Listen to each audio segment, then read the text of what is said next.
Ne vous êtes-vous jamais interrogé sur la disparition de certains passages bibliques au fil des siècles? Comment des textes ancestraux, vénérés pendant plus d'un millénaire, ont-ils pu s'évanouir des versions que nous consultons aujourd'hui? La vérité, croyez-moi, dépasse les simples querelles théologiques ou les débats académiques. Une tradition biblique, demeurée intacte pendant près de 2 millénaires au cœur des montagnes éthiopiennes, recèle des révélations sur le retour du Christ qui bouleverseront à jamais votre perception des Écritures. La Bible éthiopienne ne compte pas moins de 81 livres, là où la version protestante traditionnelle s'arrête à 66. Ces textes additionnels ne sont pas de simples curiosités historiques. Ce sont des documents qui préservent des enseignements fondamentaux sur la fin des temps, des prophéties spécifiques concernant l'avènement du Messie et des révélations jugées trop dangereuses pour rester accessibles au grand public.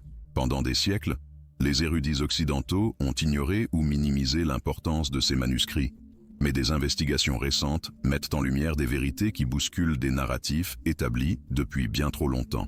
L'Église orthodoxe éthiopienne a jalousement conservé son indépendance théologique dès les premiers siècles du christianisme, résistant aux influences de Rome et de Constantinople. Cette autonomie a permis la préservation de textes que d'autres traditions chrétiennes ont qualifiés d'apocryphes ou d'hérétiques. Parmi ces manuscrits, on découvre des descriptions détaillées de signes précis qui précéderont la seconde venue du Christ, des chronologies qui diffèrent de celles des versions canoniques occidentales, et des interprétations uniques sur la nature du royaume messianique à venir. Le livre d'Hénoch, par exemple, occupe une place centrale dans la tradition éthiopienne, étant même cité dans le Nouveau Testament. Ce texte regorge de prophéties détaillées sur les derniers jours, de descriptions d'êtres célestes qui descendront sur terre lors du retour du Christ, et de chronologies qui s'écartent significativement des interprétations eschatologiques conventionnelles. Des études linguistiques récentes suggèrent que de nombreux passages du Nouveau Testament font des références directes au livre d'Hénoch, indiquant que les apôtres le considéraient comme une écriture faisant autorité. Mais le livre d'Hénoch n'est pas le seul à retenir l'attention. Le livre des Jubilés, également préservé par la tradition éthiopienne, propose une chronologie alternative de l'histoire humaine culminant avec l'établissement définitif du royaume de Dieu sur terre. Ce texte décrit des cycles prophétiques de 7000 ans, le 7e millénaire marquant le début de l'ère messianique permanente. Selon cette chronologie, nous nous approcherions rapidement de la fin du 6e millénaire, suggérant que le retour du Christ serait imminent. Si vous souhaitez ne rien manquer de révélations aussi percutantes, capables de bouleverser votre perspective sur les Écritures et l'époque que nous vivons, je vous invite à suivre cette exploration. De nombreux mystères bibliques, occultés pendant des siècles, restent à découvrir. La préservation de ces textes en Éthiopie n'est pas fortuite. Des preuves historiques indiquent que la région a servi de refuge aux premières communautés chrétiennes, fuyant les persécutions de l'Empire romain et les controverses doctrinales qui ont divisé l'Église au 1er siècle. Ces communautés ont apporté avec elles des manuscrits originaux en araméen, grec et hébreu, qui furent ensuite traduits en guèze, la langue liturgique éthiopienne. Cette chaîne de conservation directe, exempte des multiples traductions et éditions qui ont caractérisé la transmission textuelle en Occident, a permis de maintenir intactes des informations perdues ou altérées dans d'autres traditions. Le contexte géographique a également joué un rôle fondamental dans cette préservation. Les montagnes éthiopiennes ont offert une protection naturelle contre les invasions et les influences extérieures qui auraient pu entraîner la destruction ou la censure de ces manuscrits. Pendant le Moyen Âge, alors que l'Europe subissait des transformations religieuses et politiques souvent synonymes d'autodafé pour les ouvrages jugés hérétiques, les monastères éthiopiens ont continué de copier et de préserver leurs textes sacrés sans ingérence extérieure. Des investigations archéologiques récentes dans d'anciens monastères éthiopiens ont révélé des manuscrits encore plus anciens, certains datant des premiers siècles de l'ère chrétienne. Ces documents contiennent des versions de textes bibliques qui diffèrent significativement des versions standardisées ultérieurement par l'Église occidentale. Particulièrement pertinentes sont les variations trouvées dans les prophéties sur les derniers temps, qui présentent des détails spécifiques sur les événements qui précéderont le retour du Christ. L'une des révélations les plus saisissantes contenues dans ces textes anciens concerne la nature du royaume messianique. Alors que de nombreuses interprétations chrétiennes traditionnelles insistent sur les aspects spirituels et célestes de ce royaume, les textes éthiopiens préservent des descriptions détaillées d'un royaume littéral et physique qui sera établi sur terre. Ce royaume ne serait pas une simple continuation spirituelle de l'Église, mais une transformation complète de la réalité terrestre, où le Christ régnerait physiquement sur toutes les nations pendant 1000 ans avant le jugement final. Les manuscrits éthiopiens conservent également des enseignements spécifiques sur les signes qui précéderont cette transformation.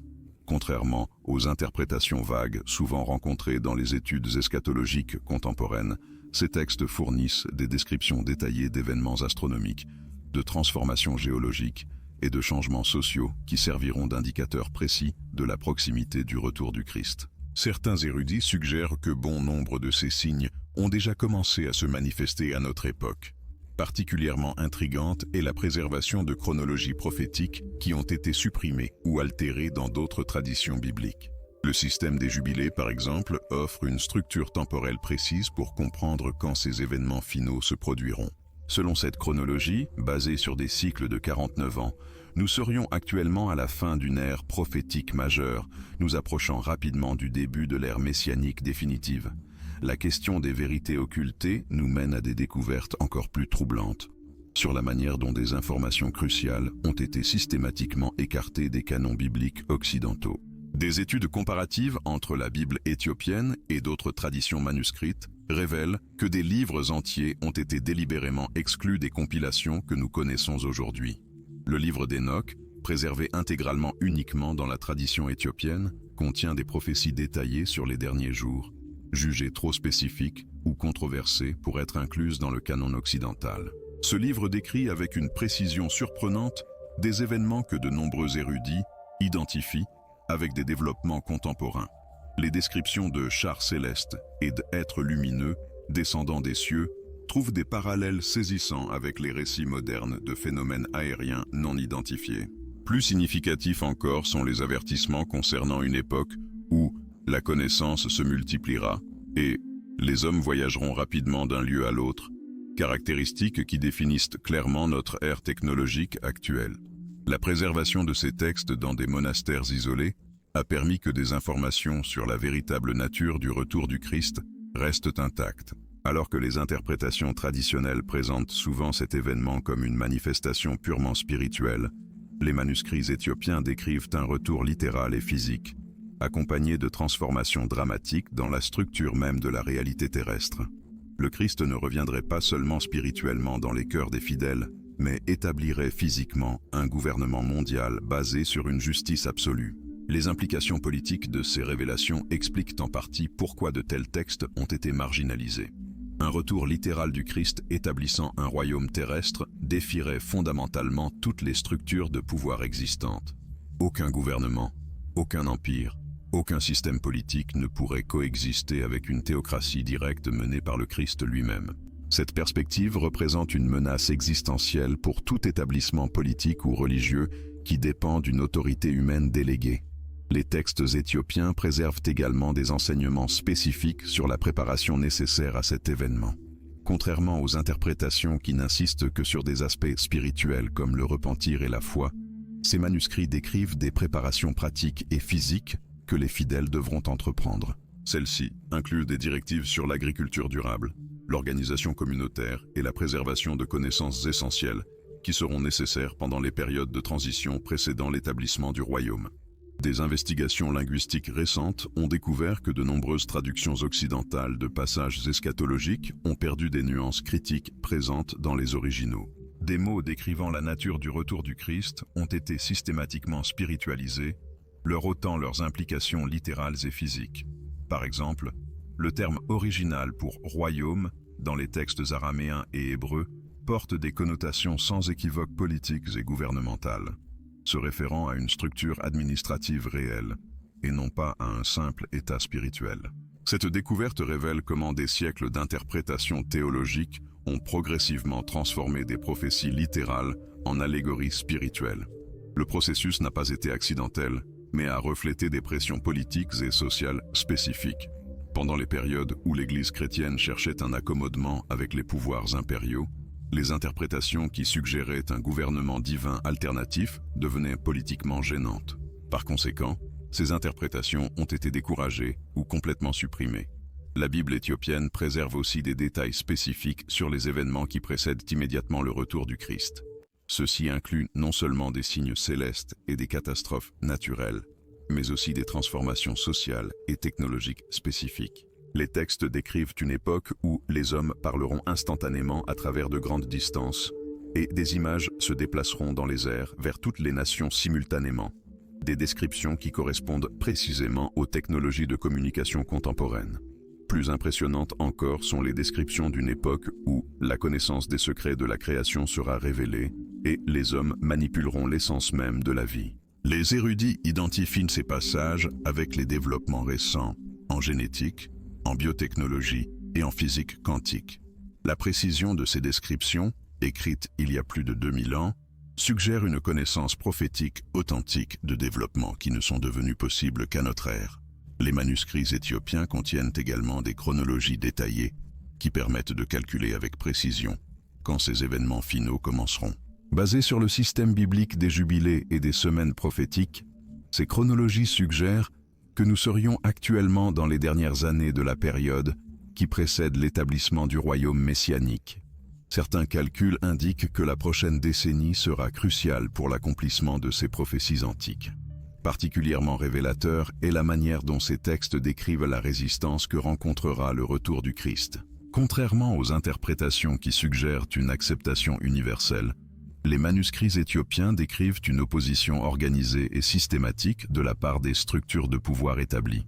Cette opposition ne sera pas purement spirituelle, mais inclura une résistance militaire et politique coordonnée contre l'établissement du royaume divin. Cette perspective offre une interprétation complètement différente des événements finaux décrits dans le livre de l'Apocalypse.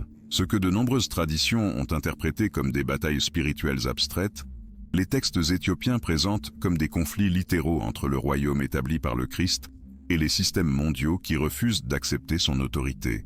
La bataille d'Armageddon ne serait pas une métaphore spirituelle, mais un affrontement réel entre deux formes fondamentalement incompatibles de gouvernement et d'organisation sociale. Les implications de ces révélations transforment complètement notre compréhension de ce que signifie être préparé au retour du Christ. Il ne s'agit pas seulement d'une préparation spirituelle individuelle, mais d'une préparation communautaire pour participer activement à l'établissement d'un nouvel ordre mondial basé sur des principes divins de justice et d'équité. Les fidèles ne seront pas de simples spectateurs passifs de ces événements, mais des participants actifs à la transformation de la société humaine. La perspective éthiopienne sur la préparation au retour du Christ révèle des aspects pratiques qui ont été systématiquement écartés des traditions occidentales. Alors que la plupart des dénominations n'insistent que sur la préparation spirituelle individuelle par la prière et l'étude biblique, les manuscrits éthiopiens préservent des instructions détaillées sur la préparation communautaire et sociale. Ces instructions incluent des directives spécifiques pour l'établissement de communautés autosuffisantes, le développement de systèmes économiques basés sur des principes bibliques de justice distributive et la création de structures de leadership qui reflètent les standards du royaume divin. Les textes éthiopiens décrivent comment les communautés fidèles doivent s'organiser pendant les années qui précèdent l'établissement définitif du royaume messianique. Cette organisation n'est pas purement spirituelle, mais englobe des aspects pratiques de l'agriculture, de l'éducation, des soins de santé et de l'administration communautaire. Les manuscrits préservent des systèmes détaillés d'organisation sociale qui permettraient aux communautés chrétiennes de fonctionner de manière indépendante des systèmes mondiaux pendant les périodes d'instabilité et de transition. Particulièrement significatif est la manière dont ces textes abordent la question de la technologie pendant les temps de la fin. Alors que de nombreuses interprétations prophétiques contemporaines voient la technologie comme intrinsèquement maléfique, les manuscrits éthiopiens présentent une perspective plus nuancée. Certaines technologies sont identifiées comme des outils qui seront utilisés par le Christ lui-même pendant son règne terrestre, tandis que d'autres sont caractérisées comme des instruments d'oppression qui doivent être rejetés par les communautés fidèles. Cette distinction crée un cadre complètement différent pour comprendre comment les croyants doivent se rapporter au développement technologique contemporain.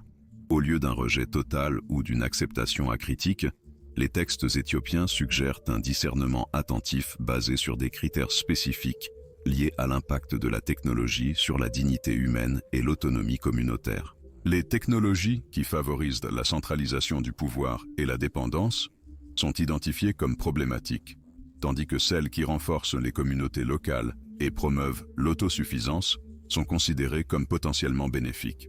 Les manuscrits contiennent également des descriptions détaillées de la manière dont le retour du Christ transformera progressivement la structure de la société humaine. Contrairement aux interprétations qui suggèrent une transformation instantanée et surnaturelle, les textes éthiopiens décrivent un processus graduel de mise en œuvre des principes du royaume divin. Ce processus commencera dans des régions spécifiques du monde et se propagera progressivement jusqu'à englober toute la Terre. La géographie de cette transformation est particulièrement intéressante, car les textes identifient des régions spécifiques où le royaume messianique sera établi en premier. Ces régions ne correspondent pas nécessairement au centre de pouvoir politique ou religieux contemporain, mais à des zones qui ont maintenu une plus grande fidélité aux principes bibliques originaux et une moindre corruption par les influences mondaines. Cette perspective suggère que l'établissement du royaume divin privilégiera l'authenticité spirituelle sur l'influence politique ou économique. Les traditions éthiopiennes préservent également des instructions spécifiques sur la manière de reconnaître et de répondre aux événements qui signalent le début de cette transformation.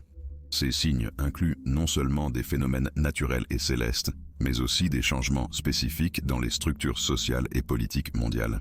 Les textes décrivent des périodes d'instabilité croissante dans les systèmes financiers mondiaux, l'effondrement des institutions politiques traditionnelles et l'émergence de mouvements populaires qui exigent une plus grande justice et équité. Particulièrement révélateur est la manière dont les manuscrits éthiopiens abordent la question de la résistance organisée contre l'établissement du royaume messianique. Cette résistance ne viendra pas seulement des systèmes séculiers, mais inclura une opposition significative de la part des institutions religieuses établies qui refusent d'accepter les transformations nécessaires. Les textes décrivent comment de nombreuses organisations qui s'identifient comme chrétiennes s'opposeront activement au véritable Christ lorsqu'il reviendra, car sa présence défiera les structures de pouvoir et d'autorité que ces organisations ont construites au fil des siècles. Cette perspective offre une explication profonde à de nombreux conflits et divisions qui caractérisent le christianisme contemporain.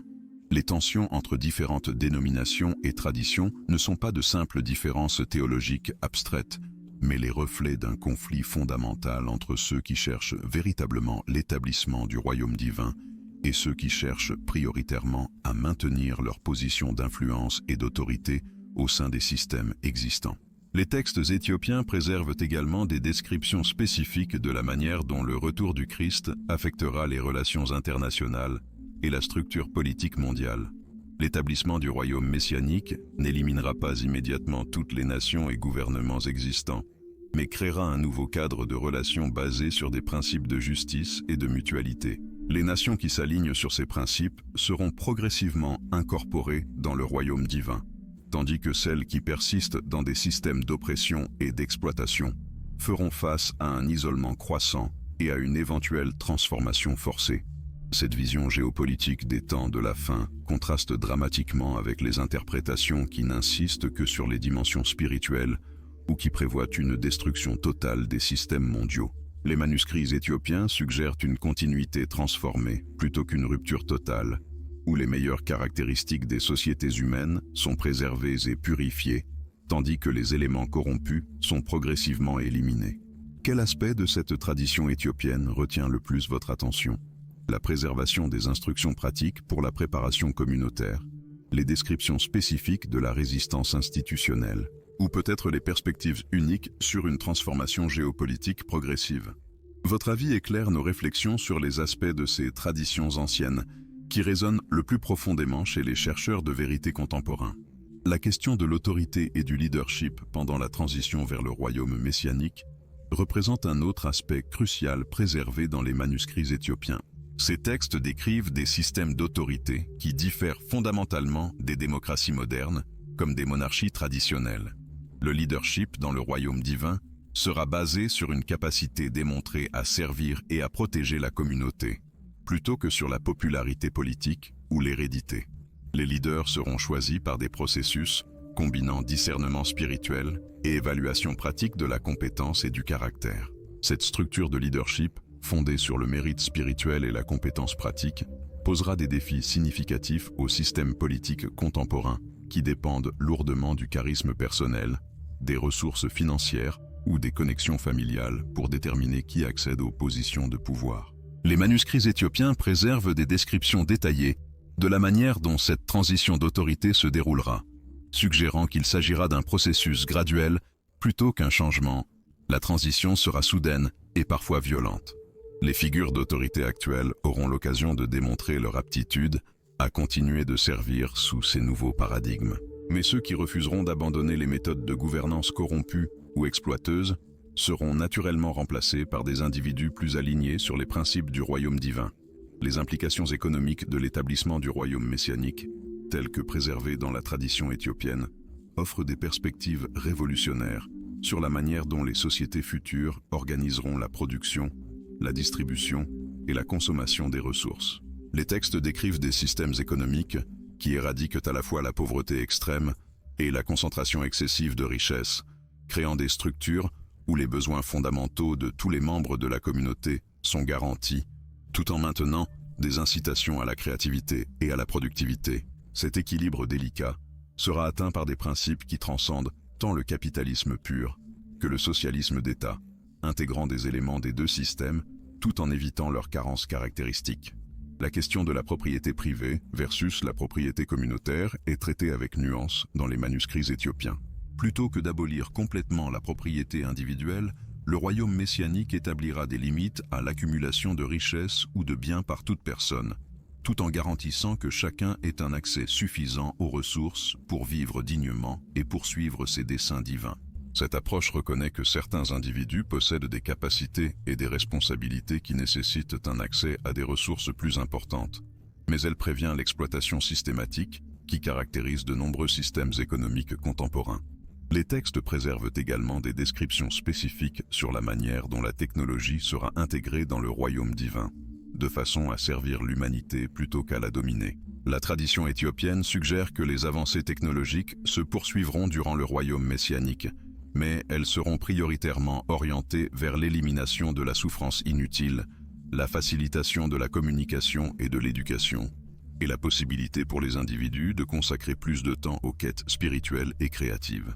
Les technologies utilisées principalement à des fins de surveillance, de manipulation ou de concentration du pouvoir seront abandonnées ou radicalement transformées pour servir des desseins plus bienveillants.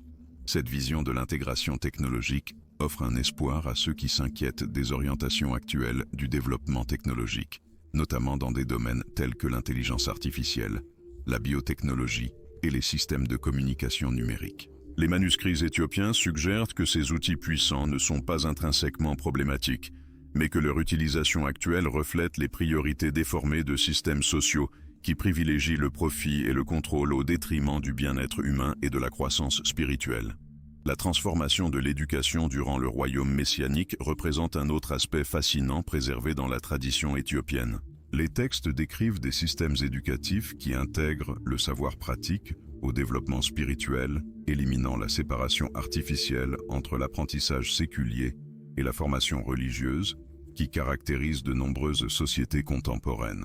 Les enfants acquerront des compétences techniques et académiques dans des contextes qui développeront également leur connexion au divin et leur compréhension de leur dessein unique dans la création. Cette approche holistique de l'éducation produira des générations d'individus simultanément compétents dans des domaines pratiques et profondément connectés aux dimensions spirituelles de l'existence. Les manuscrits suggèrent que cette intégration éliminera bon nombre des tensions psychologiques et existentielles qui affligent les individus dans des sociétés où l'éducation formelle promeut fréquemment des visions matérialistes de la vie, en conflit avec les besoins spirituels humains fondamentaux. La question de la diversité culturelle et linguistique durant le royaume messianique est traitée avec une attention particulière dans les textes éthiopiens. Contrairement aux interprétations suggérant une homogénéisation culturelle totale, ces manuscrits préservent la vision d'un royaume où les différentes traditions et expressions culturelles sont célébrées et préservées, pourvu qu'elles ne promeuvent ni l'oppression ni l'injustice. Les langues, les arts, les cuisines et les coutumes régionales continueront de prospérer, mais seront purifiées des éléments qui engendrent la division, la haine ou l'exploitation. Cette perspective offre un espoir aux communautés qui craignent que les transformations spirituelles globales n'entraînent la perte de leurs identités culturelles distinctes. Les manuscrits éthiopiens suggèrent que le divin valorise la diversité de la création humaine et souhaite préserver les contributions uniques, que les différentes cultures apportent à la richesse totale de l'expérience humaine. Ce qui sera éliminé, ce ne sont pas les différences culturelles en elles-mêmes, mais l'utilisation de ces différences pour justifier le conflit, la suprématie ou l'exclusion. Les descriptions de l'art et de la créativité durant le royaume messianique révèlent des perspectives extraordinaires sur la manière dont l'expression humaine s'épanouira, une fois libérée des pressions commerciales et de la propagande politique qui déforme si souvent l'art contemporain. Les textes suggèrent que les artistes jouiront d'une liberté sans précédent pour explorer des thèmes profonds et créer des œuvres qui élèvent l'esprit humain et révèlent les vérités sur la nature de la réalité. Cet art sera simultanément plus beau et plus significatif que la plupart des productions actuelles, lesquelles réduisent fréquemment l'art à une marchandise ou à un outil de manipulation. La musique, la littérature, les arts visuels et d'autres formes d'expression créative serviront de pont entre les dimensions physiques et spirituelles de l'existence, aidant les individus à comprendre et à expérimenter des vérités qui transcendent la description purement intellectuelle. Les manuscrits éthiopiens conservent des indications selon lesquelles cet art transformé jouera un rôle crucial pour aider l'humanité à poursuivre son évolution spirituelle, même après l'établissement du royaume messianique. La médecine et la guérison durant le royaume divin représentent un autre domaine où les textes éthiopiens offrent des perspectives uniques. Les manuscrits décrivent des systèmes de santé qui intègrent le savoir scientifique moderne aux pratiques de guérison spirituelle, éliminant la division artificielle entre la médecine physique et le traitement des dimensions spirituelles de la maladie. Médecins et guérisseurs travailleront de concert pour traiter non seulement les symptômes physiques, mais aussi les causes spirituelles sous-jacentes des maux. Cette approche holistique de la santé entraînera l'élimination progressive de nombreuses maladies qui persistent parce que les sociétés contemporaines ignorent les liens entre le bien-être spirituel et la santé physique. Les textes suggèrent que lorsque les individus vivent en alignement avec leur dessein divin et au sein de communautés fondées sur l'amour et la justice, de nombreuses formes de maladies physiques et mentales cessent tout simplement de se manifester. Les affections qui subsisteront seront traitées avec une plus grande efficacité par des méthodes qui abordent la personne dans sa globalité, plutôt que de se concentrer uniquement sur les aspects physiques de la maladie. Les transformations de l'éducation durant le royaume messianique révèlent des aspects révolutionnaires qui remettent en question de fond en comble les systèmes éducatifs contemporains. Les textes éthiopiens préservent des descriptions de méthodes d'apprentissage qui cultivent simultanément l'intellect, la sagesse pratique et le développement spirituel, éliminant la fragmentation artificielle qui caractérise l'éducation moderne. Les enfants grandiront en apprenant par des expériences directes avec des maîtres qui maîtrisent non seulement le savoir technique, mais incarnent également les principes de sagesse et de compassion dans leurs enseignements. Ce système éducatif holistique produira des générations capables de penser de manière critique, de résoudre des problèmes complexes et de maintenir des connexions profondes avec le dessein divin de leur vie. Les manuscrits suggèrent que l'éducation inclura des composantes que les sociétés modernes négligeant complètement, telles que le développement de l'intuition spirituelle, la compréhension des lois naturelles qui régissent à la fois les dimensions physiques et spirituelles de la réalité, et le développement de compétences pour maintenir l'harmonie dans les relations personnelles et communautaires.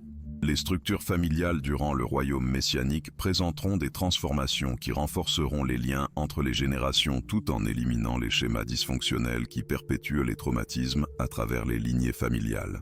Les textes éthiopiens décrivent des familles où chaque membre est valorisé pour ses contributions uniques et où les conflits sont résolus par des principes d'amour et de justice, plutôt que par le pouvoir et la manipulation.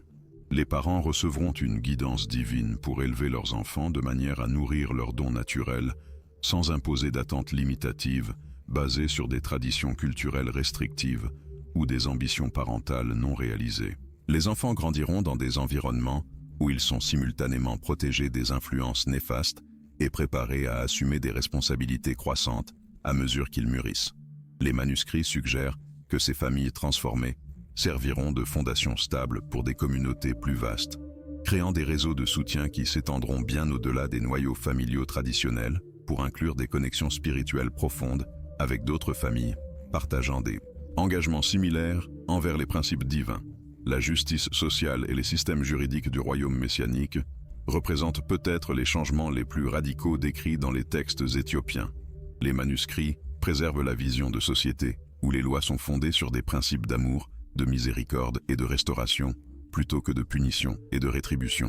Les crimes seront traités comme des symptômes de déséquilibre spirituel qui requièrent guérison et réintégration, plutôt que l'isolement et le châtiment. Les juges seront des individus qui combineront une connaissance approfondie des principes légaux avec une sagesse spirituelle pour discerner non seulement l'effet superficiel des affaires, mais aussi les motivations plus profondes et les circonstances ayant mené aux transgressions. Ce système de justice restauratrice se concentrera sur la guérison des dommages causés par des actions préjudiciables, tout en aidant les délinquants à comprendre et à transformer les schémas de pensée et de comportement qui ont contribué à leur choix destructeur.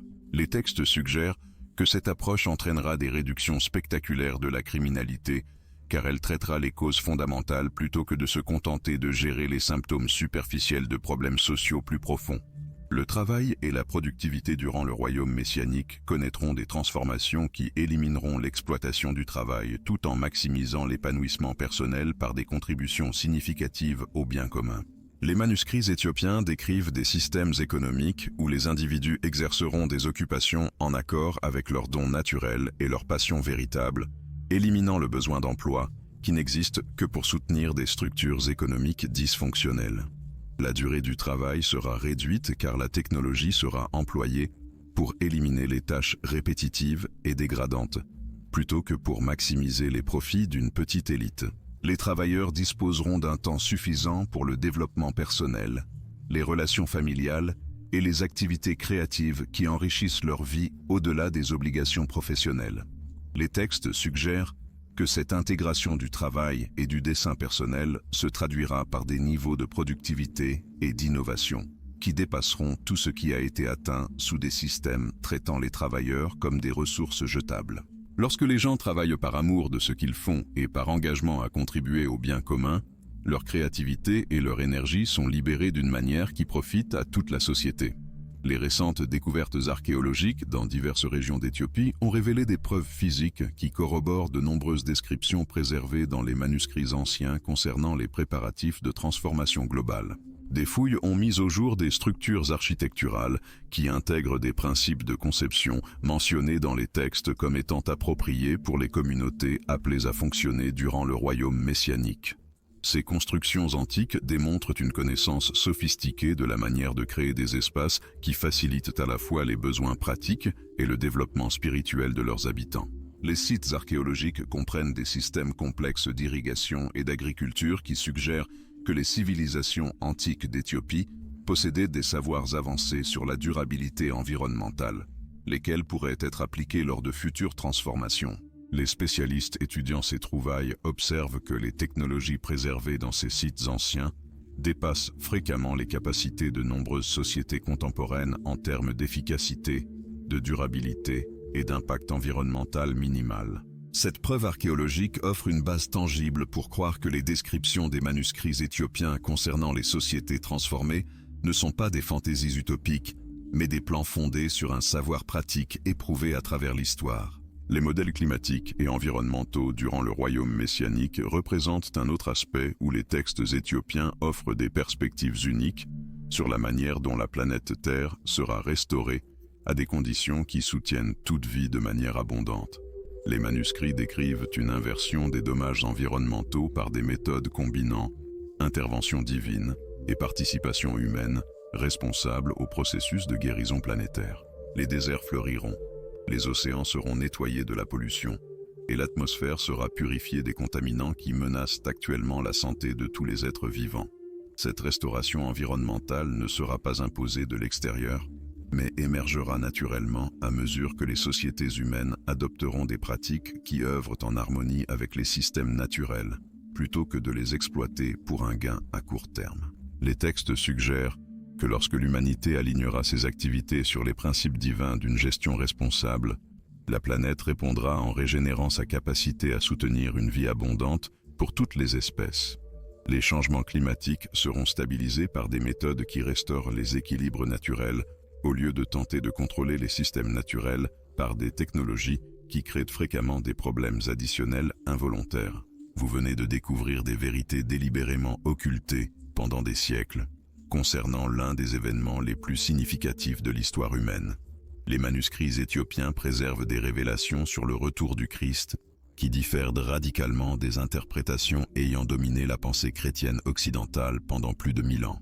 Ces divergences ne sont pas de simples questions d'interprétation théologique, mais représentent des visions entièrement distinctes sur le comment, le quand et le pourquoi de ce retour. Alors que les traditions chrétiennes majoritaires présentent souvent le retour comme un événement catastrophique qui détruira le monde actuel pour établir un ordre entièrement nouveau, les textes éthiopiens décrivent un processus graduel de transformation qui opère à travers les systèmes existants pour les élever à des niveaux de fonctionnement supérieurs. Cette perspective a des implications profondes pour la manière dont les chrétiens d'aujourd'hui devraient se préparer et vivre leur vie en attendant l'accomplissement de ces promesses. Les différences commencent par des questions fondamentales sur la nature du temps et de l'histoire. Les textes occidentaux ont traditionnellement interprété les prophéties sur le retour en utilisant des modèles linéaires où l'histoire progresse vers un point final définitif, marqué par une intervention dramatique qui met fin à l'ère actuelle. Les manuscrits éthiopiens, en revanche, travaillent avec des concepts cycliques du temps, où les transformations se produisent par vagues successives de changements qui élèvent progressivement la conscience et les capacités humaines.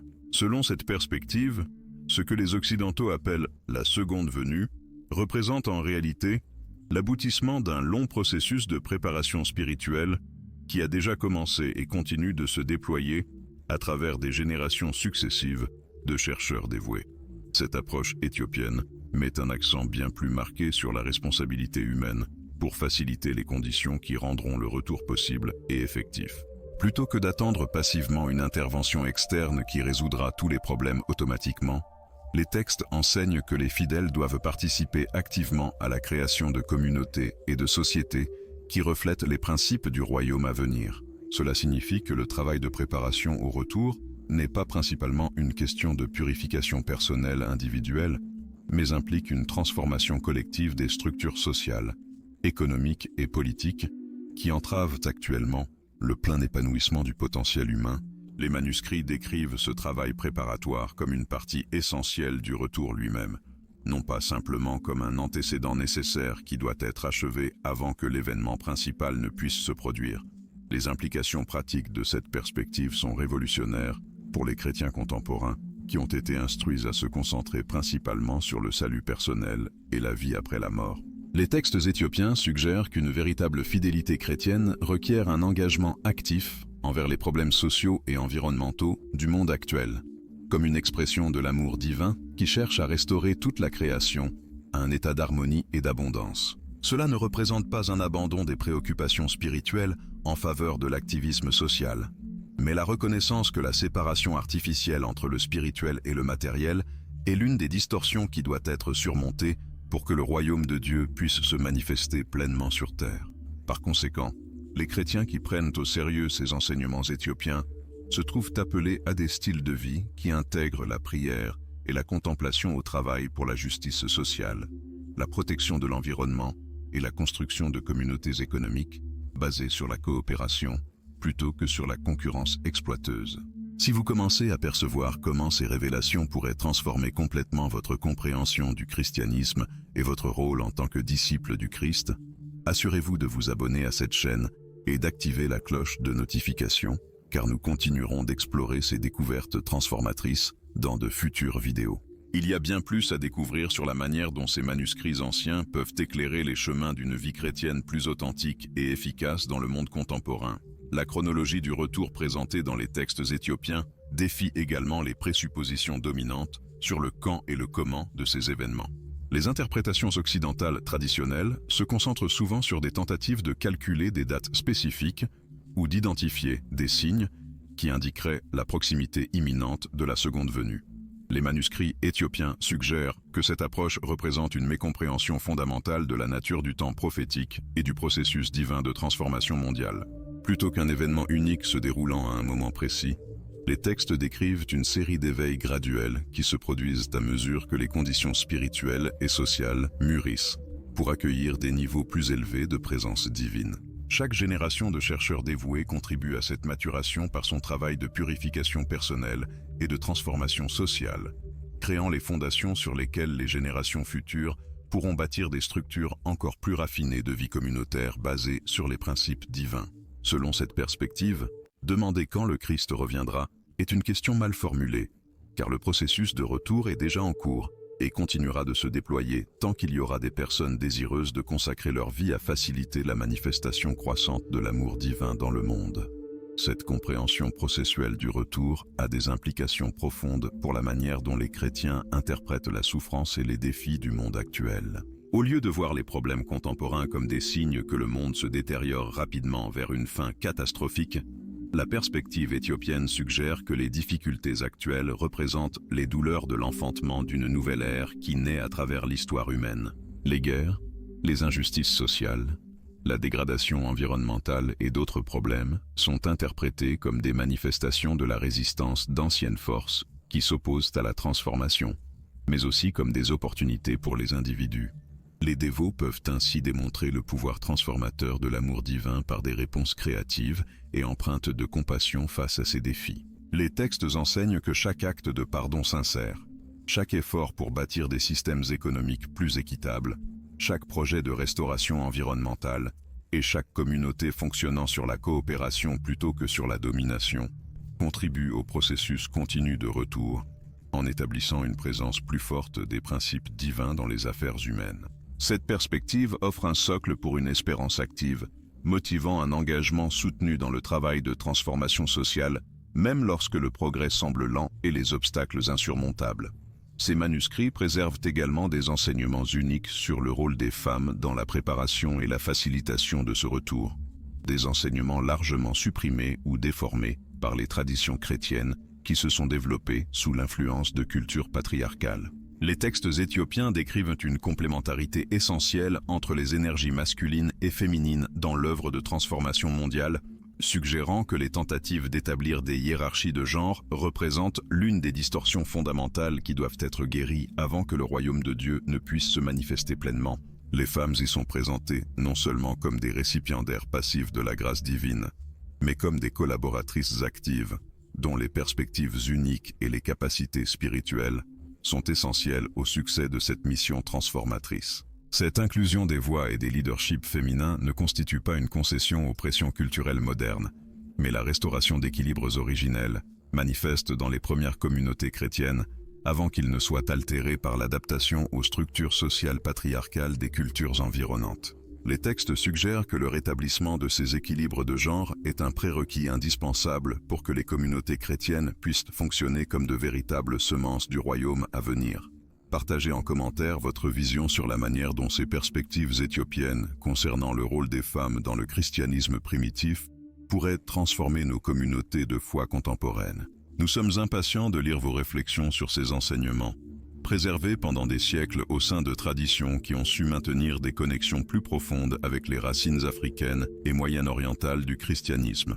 Les pratiques spirituelles recommandées par les textes éthiopiens pour la préparation au retour diffèrent également de manière significative des disciplines mises en avant dans les traditions occidentales. Si le christianisme occidental a traditionnellement mis l'accent sur la prière individuelle, l'étude biblique personnelle et la participation au culte congrégationnel, les manuscrits éthiopiens décrivent des pratiques plus intégrées qui engagent le corps, l'esprit, les émotions et l'âme dans des processus coordonnés de purification et de développement. Ces pratiques incluent des formes de jeûne qui dépassent la simple abstinence alimentaire, devenant des périodes dédiées à la simplification du mode de vie, libérant ainsi énergie et attention pour se concentrer sur des questions spirituelles plus profondes.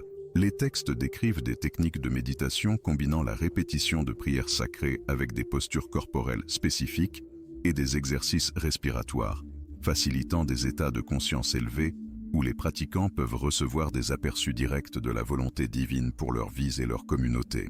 La musique et la danse s'intègrent comme des éléments essentiels de l'adoration communautaire, non pas comme de simples divertissements ou expressions culturelles, mais comme des moyens de synchroniser les énergies individuelles avec les rythmes cosmiques qui gouvernent les processus de transformation spirituelle. Ces approches élargies reflètent une compréhension plus holistique de la nature humaine, reconnaissant les interconnexions entre le bien-être physique, l'équilibre émotionnel, la clarté mentale et le développement spirituel. Les manuscrits enseignent que les tentatives de cultiver une vie spirituelle par la négation ou la suppression des aspects corporels et émotionnels de l'expérience humaine produisent une spiritualité déséquilibrée, vulnérable aux distorsions et incapable de soutenir les transformations profondes nécessaires à une préparation efficace pour le retour. Au lieu de cela, les textes promeuvent une intégration attentive de toutes les dimensions de l'expérience humaine dans des pratiques qui honorent le corps comme un temple sacré, les émotions comme des communications divines et l'esprit comme un instrument pour appréhender la volonté divine.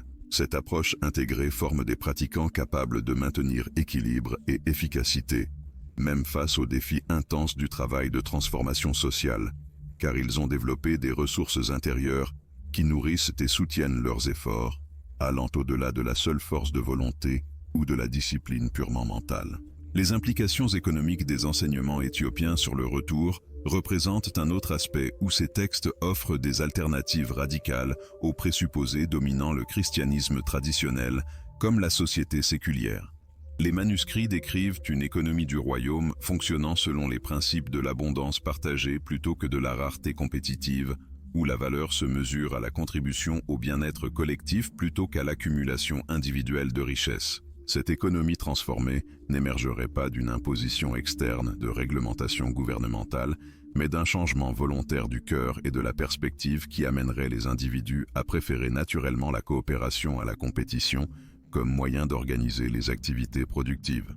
Les textes suggèrent que cette transformation économique commence déjà à apparaître sous la forme de coopératives, d'organisations à but non lucratif et de mouvements d'économie solidaire qui privilégient le dessein social sur le profit privé. Ces initiatives représentent les germes de l'économie future qui fonctionnera pleinement une fois le royaume établi. La préparation à ces changements économiques exige que les chrétiens contemporains réévaluent fondamentalement leurs attitudes envers l'argent, la propriété et le travail. Les manuscrits enseignent que l'attachement excessif à la sécurité financière et au statut social basé sur l'accumulation matérielle représente l'une des principales barrières empêchant les individus de participer pleinement à l'œuvre de transformation sociale nécessaire pour préparer le chemin du retour. Cela ne signifie pas que la pauvreté est spirituellement supérieure à la prospérité, mais que la véritable prospérité se mesure à la capacité de contribuer à l'épanouissement de la communauté tout entière, plutôt que de simplement garantir des avantages pour soi-même et sa famille immédiate. Les textes décrivent des communautés préparées pour le royaume comme des lieux où les besoins fondamentaux de tous les membres sont garantis par des systèmes d'entraide, libérant les individus pour développer leurs talents uniques au service de desseins bénéficiant au collectif. Ce modèle économique produit des niveaux de satisfaction personnelle et de créativité qui dépassent tout ce qui est possible sous des systèmes basés sur la compétition, car ils permettent aux individus de travailler animés par la passion et le dessein, plutôt que par la peur de la survie.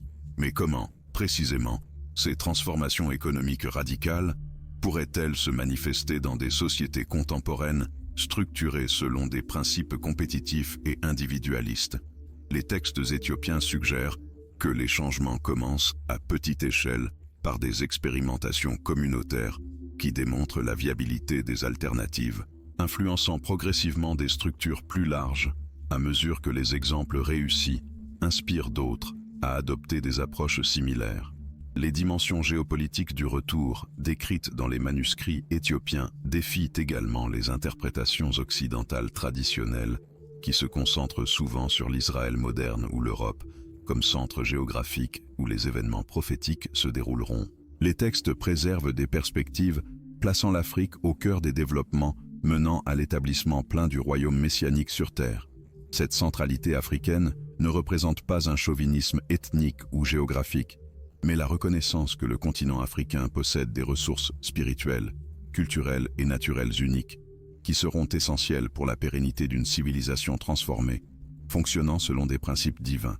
L'Afrique est décrite comme ayant préservé des connexions avec une sagesse ancestrale et des pratiques communautaires perdues dans de nombreuses autres parties du monde, par des processus de modernisation qui ont privilégié le développement technologique sur le développement humain intégral. En outre, l'Afrique possède une diversité biologique et des ressources naturelles nécessaires pour soutenir la population mondiale dans une économie basée sur la durabilité plutôt que sur l'exploitation. Cette perspective afrocentrique sur la géographie prophétique a des implications majeures pour la manière dont les chrétiens d'autres régions du monde devraient appréhender leur rôle dans la préparation au retour, au lieu d'attendre que des événements décisifs se produisent dans des lieux distants, sur lesquels ils ont peu de contrôle ou d'influence. Les disciples sont appelés à reconnaître que chaque région et culture possède des contributions uniques à offrir au processus global de transformation. La tâche n'est pas de reproduire des modèles spécifiques développés dans d'autres cultures, mais de découvrir comment les principes universels du royaume peuvent s'exprimer à travers les caractéristiques distinctives de chaque contexte local. Cela signifie que les chrétiens européens, américains, asiatiques et d'autres régions sont appelés à explorer comment leurs propres traditions culturelles et ressources naturelles peuvent être consacrées au service de la mission transformatrice, en partenariat avec leurs frères et sœurs africains qui portent des responsabilités particulières de leadership, sans pour autant monopoliser l'autorité ou exclure les contributions d'autrui. Cette approche collaborative mondiale reflète une compréhension plus mature du corps du Christ comme un organisme diversifié, où chaque partie a des fonctions essentielles qui ne peuvent être remplies par aucune autre. Les textes préservent également des enseignements sur le rôle de l'éducation dans la préparation des générations futures à vivre et à diriger pendant la période du royaume établi. Les manuscrits décrivent des systèmes éducatifs qui intègrent le développement intellectuel à la croissance spirituelle et à la formation pratique aux compétences nécessaires pour soutenir des communautés coopératives. Cette éducation intégrée forme des individus capables de penser de manière critique aux problèmes complexes, de communiquer efficacement avec des personnes d'horizons divers, de travailler en collaboration sur des projets à long terme et de maintenir une perspective spirituelle qui les maintient concentrés sur des desseins plus vastes, même face à des défis ardus. Les textes suggèrent que les systèmes éducatifs actuels échouent souvent à préparer les étudiants à ce type de leadership parce qu'ils fragmentent le savoir en disciplines isolées et mettent l'accent sur la compétition individuelle plutôt que sur la collaboration communautaire. La transformation éducative nécessaire pour préparer les prochaines générations exige que les éducateurs chrétiens élaborent des programmes qui relient l'apprentissage académique au développement du caractère et à l'exploration de vocations au service du bien commun. Cela ne signifie pas que toutes les écoles devraient devenir des institutions explicitement religieuses, mais que les éducateurs qui comprennent les desseins plus larges de l'éducation peuvent trouver des moyens d'intégrer les valeurs spirituelles à l'excellence académique d'une manière qui respecte la diversité des origines des étudiants, tout en les incitant à considérer comment leurs talents peuvent contribuer à la construction d'un monde plus juste et plus durable. Les textes suggèrent que les étudiants éduqués selon ces principes intégrés graviteront naturellement vers des carrières et des modes de vie qui soutiennent le processus continu de transformation sociale, car ils ont développé une compréhension profonde de la manière dont l'épanouissement personnel est intrinsèquement lié à la contribution au bien-être collectif. Enfin, les manuscrits éthiopiens préservent des visions sur les dimensions cosmiques du retour qui placent la transformation de la Terre dans le contexte de processus évolutifs affectant l'univers connu tout entier.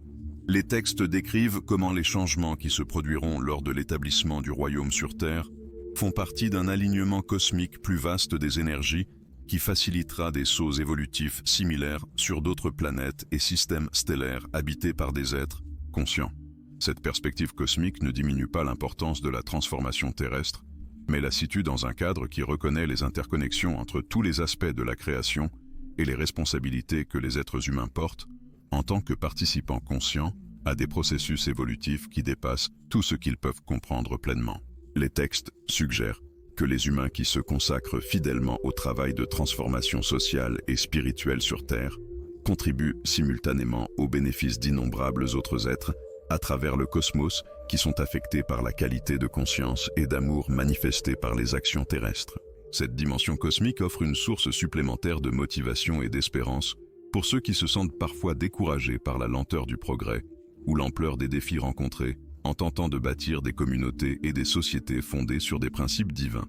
Les textes enseignent que même de petits actes de bonté, de justice et de soins environnemental ont des répercussions qui s'étendent bien au-delà de leurs effets visibles immédiats, créant des ondes d'influence positive qui contribuent à l'élévation de la conscience non seulement de toute l'humanité, mais de toute vie consciente à travers l'univers. Cette compréhension cosmique de la signification des actions individuelles peut soutenir un dévouement à long terme au travail transformateur, même lorsque les résultats tangibles sont limités ou tardent à apparaître.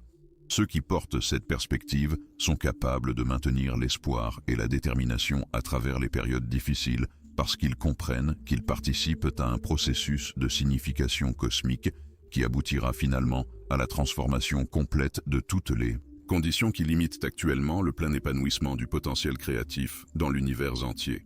Les révélations préservées dans ces anciens manuscrits éthiopiens offrent aux chrétiens contemporains l'opportunité de redécouvrir des dimensions de leur foi, obscurcies par des siècles d'interprétation, reflétant davantage les limitations culturelles et politiques des époques passées que les enseignements originels conservés dans les sources les plus proches des expériences fondatrices du christianisme primitif.